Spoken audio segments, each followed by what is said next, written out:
Mapapagod, pero hindi susuko. Alam mo ba na may dalawang uri ng pagod na pwede mong madama? Una, yung pagod na itutulog mo lang.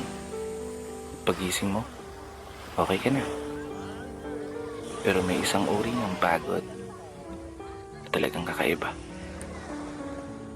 Yun ay ang pagod na hindi nadadaan sa pahinga. Isang pagod na magpapahiwatig kung gaano kabigat ang mga problema mong daladala.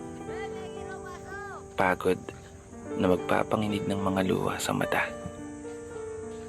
Pagod na magdidikta sa'yo para sabihin ayaw mo na. Mapapatanong ka na lang talaga, saan nga bang direksyon ng aking mga paa? Mga paang tila pagod na sa kakahakbang. Mga paang ngimay na sa kada tapak sa baitang ng hagdan.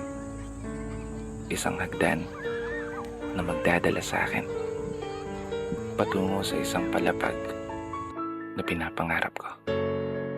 Mapapagod pero hindi susuko. Magpapahinga